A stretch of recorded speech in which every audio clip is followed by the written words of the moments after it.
Let me show you guys how I make my arroz con gandules. First, I cube up a ham steak. In my pan with a little bit of oil, we're gonna fry up a couple tablespoons of sofrito and a garlic clove. And this is the sofrito that I'm using. And I add my ham cubes, and you can use a little less, but I like ham. And you season it up using adobo en sazon. This is the brand that I'm using. I'm also gonna put in here half a pack of ham flavoring. You're probably gonna think that this rice has a lot of condiments. It does, but don't question it, just do it. We're gonna add half a can of tomato sauce, a whole can of gandules, juice and all. If you don't like the juice, drain it. Your kitchen, your choice. And about 2 tablespoons of alcaparrado. I'm gonna use more because I love this. Again, your kitchen, your choice. Then I mix everything up and add 2 cups of washed jasmine rice. I'm actually not Puerto Rican, I'm Mexican, but my uncle married a Puerto Rican and she would always make arroz con gandules for Christmas. So this right here is like my childhood. I also don't use the same ratio we use as making Mexican rice. They literally measure the water by the way your spoon stands. If it stands, then you're good in water. They also let the water evaporate before covering it up, but I tried doing that many times and it doesn't work. So I just let it come to a boil, cover it up, simmer on low for about 25 minutes, and I do not open that cap. After 25 minutes, I fluff up the rice a little bit and it's ready. And that's it, guys. Hope you like this recipe. Bye!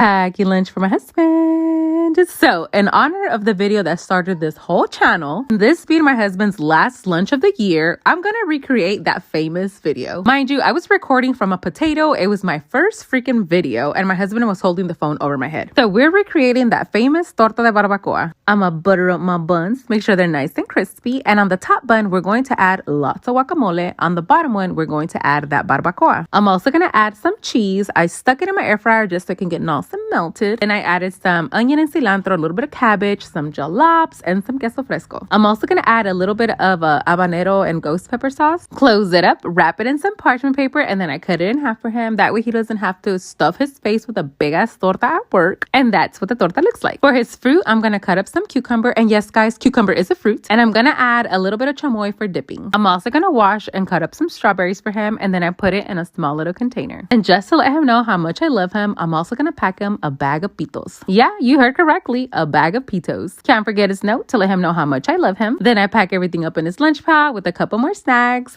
yogurt, some type of Activia drink that he likes drinking. They're prebiotics, guys. They keep you regular. And that's it, guys. His tea and then the bag of pitos that didn't fit in his lunch pail. Bye! Let me show you guys how we make our barbacoa. Everyone has their way of making barbacoa, and this is ours. So to my Instapot, I'm gonna add 5 pounds of beef, half an onion, half a garlic head, a couple of bay leaves, some clove, and thyme. To season it up, I'm going to use salt and chicken bouillon. This is something similar to birria, but it's not birria. And usually barbacoa is cooked in a hole, but I'm not gonna dig a hole in my backyard. I'm sorry. But to my blender, I'm gonna add a quarter piece of onion, 4 garlic cloves, about a tablespoon of peppercorn, 2 chile guajillos, a little bit of water, and then I blend until smooth. Add it to the raw meat and then enough water just to cover up the meat. I mix everything together and then I close it up. I put it into my pressure cooker for about an hour just to make sure that the meat is nice and tender. An hour later, your meat is nice and tender and ready to serve any way you want it. This day, I made it into some empanadas, but I also used this barbacoa to make the first video ever, which was a torta de barbacoa. You can also make tacos de barbacoa or just serve it with rice and beans or in like a stew. Remember, your kitchen, your choice. And that's it, guys. Hope you like this recipe. Bye! Let me show you guys how to make a walnut coconut horchata. First things first, to your pan, you're gonna toast a cup of rice, half a cup of walnuts, and your cinnamon stick. We're only gonna toast enough just to bring the nuttiness out of every single ingredient. Trust me, it makes a better horchata. As everything's slightly toasted, literally takes like about 3 minutes. You're gonna cool it off, fill it up with water, and let this soak overnight. You're also gonna need a can of evaporated milk and a can of sweetened condensed milk. The next day in the morning, you're gonna throw everything into the blender. All that rice, including the water, the milks, half a cup of coconut, because remember, it is walnut and coconut, and about a tablespoon of Mexican vanilla. I'm also gonna add a little bit more water, just enough so that my blades get covered, and then we blend until smooth. I blend this about 2 to 3 times just to make sure that we get most of the rice granules, and then I strain it because you want your horchata to be nice and smooth. Then I pour everything to my 2-quart pitcher, fill up the rest with water, and mix. Now this is the perfect time for you to check for sweetness. If it needs more sugar, add more sugar. If it's too sweet, just add more water. Fill up your favorite cup with ice and then pour yourself some delicious and refreshing, creamy, walnut, coconut, horchata. And just to give it a little touch of something because I lacked on the garnish, I don't know what the hell I was thinking, but I'm just gonna sprinkle it with a little bit of cinnamon powder, a matching straw, and that's it, guys. Hope you like this recipe. Bye!